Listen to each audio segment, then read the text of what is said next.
There is a game tonight, There is. Spurs Mavs. Let's talk about it with Dan Weiss from Spurs Television joining us now on the Buyers Barricades guest line. Dan, you got the call tonight. Matt Bonner, last game of this part of the rodeo road trip going into the All-Star break. And I know we've got the Mavs night. We'll talk about that. But you were on the call last night or the 2 nights ago for that incredible game in Toronto. At what point did you realize what you were watching was extremely special from Wemby? Probably after the opening possession, to be quite honest, because it's the first possession of the game. He gets a block on Jakob, and he comes down and drains a three-pointer.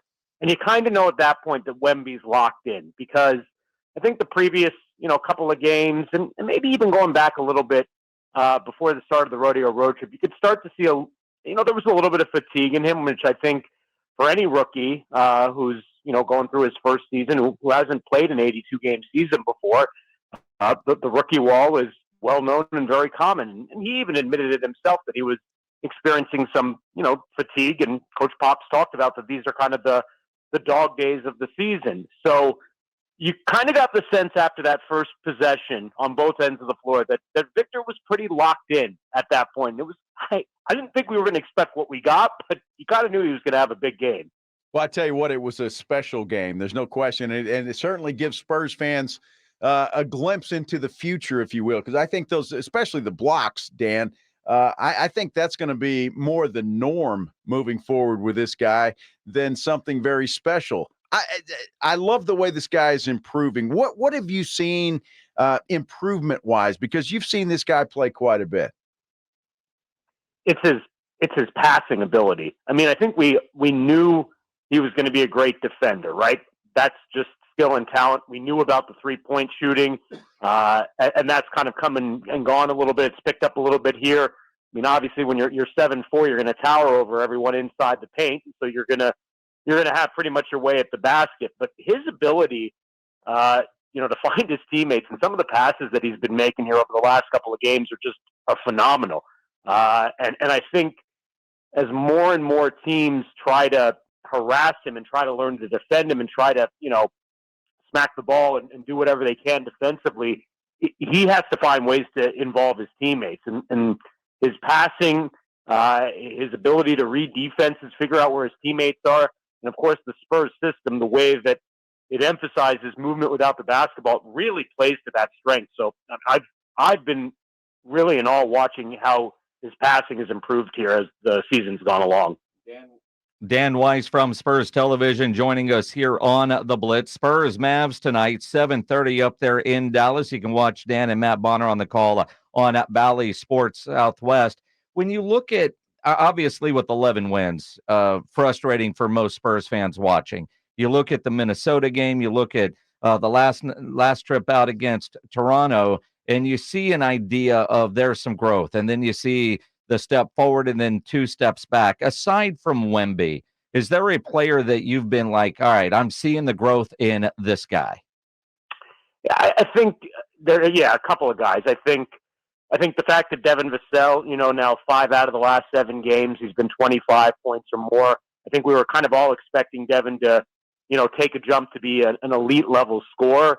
And I think he's grown in that. I think there's, moments still where, he needs to recognize that he needs to be more aggressive. But kind of talking to him, after the game the other night was interesting because he said, he knew Wemby had it going on right from the get-go. And so he wasn't going to force anything in the first quarter. And so, he didn't score in the first quarter. But then he kind of got the sense that he could pick and choose his spots. And it was very DeMar DeRozan-like because DeMar plays the same way.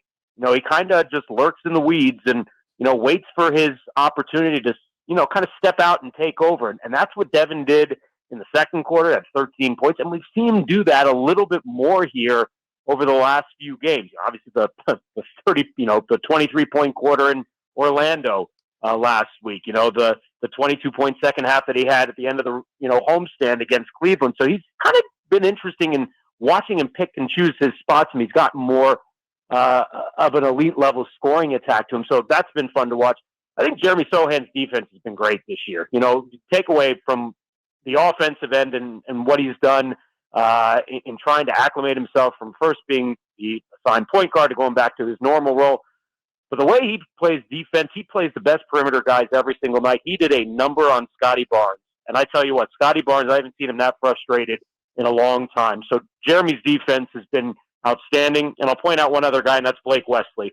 What Blake Wesley has done in taking the confidence in the minutes that he took with the Austin Spurs and brought that back to San Antonio and turned himself into a viable, point guard in the NBA with his passing ability, with his defense, with his on-ball pressure, has been really fun to watch here over the past few weeks. Dan, when you watch the game, and some Spurs fans will say, look, we're frustrated. We thought we'd have more wins. We thought we'd do this. When you're calling games, do you get into watching the individual plays? I mean, how is it that you watch a game? I know you have to call it and you have to keep up with the action, but you just mentioned a bunch of guys that you've seen improved and why. How do you take both of those things and do them at the same time? Yeah, it's hard, right? Because my job is basically to tell the story, and I leave it to Sean or Matt to basically kind of break everything down. But I mean, the Spurs are playing well when there's ball movement, right? When everybody's moving, and when they're able to circulate the ball around the perimeter, work off those backdoor screens, when they're able to execute pick and roll well, when they're able to, work it, to the big guy down low and get him in a position to be able to execute. That's when you know that they're playing well. And then defensively, like I mentioned, when there's still going to be miscommunication, right? They're a young team, so they're going to still leave open shooters out who are going to get wide open threes, and that's going to bother Coach Pop. They're not going to get back on transition defense. That's always going to prompt a timeout, especially after a made basket. So you kind of know the tendencies with the club, and when there's good things, and then when there's not so good things, and so see more of the good things, I guess, here over, I would say, basically since the calendar flipped from 23 to 24. And yeah, the bad, the not the bad things, but maybe the not so good things, they'll still pop up every once in a while. But I would argue that they're becoming, fewer and far between, if that makes sense. And so there's better flow on the offense, there's better flow on the defense, and then it just simply comes down to execution. And really, what I think has hurt this club probably most is just some nights they just cannot make shots. The 3-point shooting is, their percentage is worst in the league. And in this day and age in the NBA, it's tough to win if you can't make shots. Definitely true. And the other night, those shots were going in, and they look like, Dan Weiss, a lot of the shots they've been getting that weren't going in previous games, but in Toronto, for whatever reason, the Canadian basket, I don't know if it's a little bigger, they were going in, and that makes all the difference. That's the NBA. I mean, some nights you got it, and some nights you don't. And for more reasons than not, they've had those nights that the shots haven't been going in. And Devin even admitted that as well when we talked to him after the game. Dan, I'd just like to see a little more consistency. And you mentioned that this team is a young team, but you see games like you had the other night, and the potential, how this team can play ball and how good that they can be. Do we just chalk it up to them being a young team that we haven't seen the consistency this season? And do you think by what you've seen that we may see a little more consistency after the All-Star break?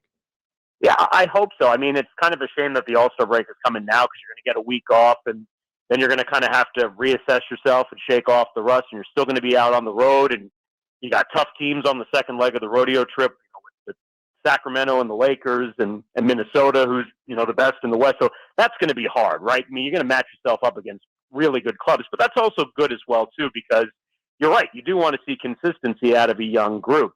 But I think, what I know the coaching staff definitely emphasizes is that after performance like the other night, they've set the bar, a little bit higher for themselves now. And so there's a little bit more accountability, I think, through everybody in the lineup. And I think the expectation is that, all right, we know, to your point, that there can be progress and there can be better execution and a little bit, a little bit more from what we're used to seeing. But we need to see it from not just 48 minutes. We need to see it for 96 minutes. And then we need to see it, for the 48 minutes after that. So it'll be interesting to see how they come out tonight. I mean, they're playing one of the hottest teams in the league right now. Dallas has won 5 in a row. Their offense is clicking. Luka's a monster. He, has torched the Spurs in his career. So I think it's a good test tonight to see how they, how they come and continue what they did in Toronto. Yeah, and Dallas has won 9 of 10, 9 of the past 10 against the San Antonio Spurs. As we visit with Dan Weiss from Spurs Television. Pop said the other night before Toronto, and I'm paraphrasing here, but not letting losses linger. Like game is over, next morning at breakfast, put it out of your system, because when you lose as many as they've lost in a row, they had a 7-game losing. I mean, that just weighs on you, puts you in a bad mood. When you're around the team, with what you can tell us, Dan, how are they handling losses and not letting it carry over, and they're not depressed on this long road trip or just an everyday basketball life? I think they're a pretty, I guess the word to say is, I don't want to say they're, they don't take the losses and they don't, let them soak in or kind of carry with them, but they're a pretty unaffected group in that sense, where, Pop has always said, like, hey, we win, we lose, we go to dinner. We kind of leave what happens on the court, and the next day is another day. The sun comes up and we go back out and get back to work again. And so from that sense, I think their character, and that's another thing that he brought up, is something that allows them to, kind of maintain their confidence and maintain their morale. Humor has always been something that Pop has preached, is, you need to have a sense of humor in times like this. And then I think lastly, there's a good chemistry within this group. I mean, having, Keldon Johnson around is a ball of energy and fun. Jeremy Sohan around is, he's got a little bit of, uniqueness to him in that sense as well. And then, you throw in a guy like Victor too, is how well he speaks and, how competitive his drive too. I think there is a pretty good sense of chemistry that allows them to, understand what the big picture is and know that if they can take baby steps and grow a little bit, game by game, and it may not necessarily result in victories, which I know that's what the fans want to see. But if they show some general, improvement game by game, then I think you can see from the reaction on the bench, the group cares for one another. I think that's probably what's most important. Dan, as Joe asked you the next question, do me a favor and walk back to the part of the hotel room where you were standing a minute ago, because if you're pacing in your room, you pace to an area where you're breaking up and sounding a little robotic. So walk back to where you were. Okay. It's strange and creepy, Dan. We can see you. Okay. Yeah, that is creepy. No, it's. I want to ask you your thought, but you've been covering this team for a long time, as have Jason and I. And I'm just curious to your thoughts. I see a different Greg Popovich with the way he handles the players now, and I know it's a different brand of player. But do you notice that as well? And how do you think he's handling them from your viewpoint, covering this team? Well, I think he's always said that. And am I in a good spot? Yeah, sound clear. Yeah, okay, just making sure. I think he's said this the last couple of years. Where when he had Tim, Tony, and Manu, like he just let them go out and play, right? I mean, there wasn't that coaching involved. There was more of the strategizing and the making adjustments, and more of the opposition preparation. Now he's coaching. He's back to his college roots, where he's back to teaching fundamentals. And I think that, last year more so, but, I think that really kind of what drove him a little bit, as far as, giving him energy, the fact that he could be a basketball teacher, because I mean, that's what a coach is, right? It's a basketball teacher. So, starting over, starting a new culture, he brought up the fact that we don't have that corporate knowledge that was, part of this program for, over 2 decades. I mean, that really doesn't exist anymore with this group. So they're starting their own culture in a way, embracing obviously the teachings of the past, but having guys like Manu and Tim still be around, and Matt when he can make it into the gym or whatnot. So you have those connections to the past, but at the same time you're kind of building your own culture too. So I think in that sense, Pop appreciates kind of the challenge of it all. Gets to do a little bit of coaching, and then senses and sees some satisfaction. When you have moments like you have the other night in Toronto, where it does kind of all come together, and you could take a little bit of satisfaction. Would you like to see a little bit more of that? Absolutely. But I think as well too kind of understands, the direction that hopefully the team's trending in. Dan, and as you say that, and you go back to the coaching and the roots, I think we all agree that the Jeremy a point guard experiment didn't work and probably lasted too long. But I said the other day on the show, I want to get your thoughts. While that was a failed experiment, did that experiment make Jeremy an overall better basketball player? It's a good question. I mean, I think, he probably learned a little bit about himself and probably learned, look, it's tough for a 20-year-old to kind of be thrown into a position where you've never played before, and then you're taking arrows from everywhere around you as well, too. So dealing with a little bit of adversity in that sense probably, builds your character as a professional athlete in the first sense. But then being able to kind of go back to the role that he was used to, where, the spotlight wasn't necessarily on him. I think having that spotlight removed, allows him to go meet the defensive pest and, the agitator that we've kind of come to love with Jeremy. And then the other night, I mean, just had, much like all the players, just had a bounce in his step. I mean, getting to the right spot. He had 4 dunks. I can't remember the last game Jeremy Sohan's had 4 dunks in a game. So, I think he's playing better. I think he's having a little bit more fun.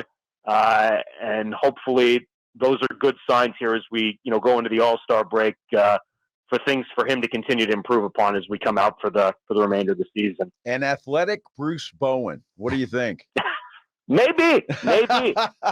I mean, he will take the challenge, and Papa said this multiple times. He will take the challenge of guarding every team's best perimeter player, and he embraces that challenge. And that's not easy. When you look at the perimeter players in the NBA, tonight it's going to be Luka Doncic. That's going to be the assignment. I mean, and it's not just going to fall on Jeremy, right? You can't just have one guy defend Luka.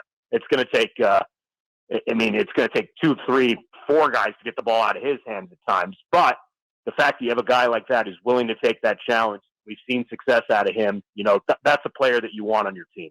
Spurs at Mavs tonight, 7:30 up in Dallas. Watch it on Bally Sports Southwest. Dan Weiss on the call with Matt Bonner. Since you got Matt tonight, is it still a sandwich pregame, or is he taking and trying to figure out better pregame dinners? He told me he had a good Italian beef sandwich somewhere here this afternoon. So I'm sure that'll make an appearance on the broadcast at some point. Good stuff. Dan, enjoy the call. Have a good call tonight, my friend. Thanks, guys. Good talking with you. Dan Weiss from Spurs Television on the Buyers Barricades guest line, where they provide traffic control, rental, and sales for San Antonio and beyond, online at buyersbarricades.com.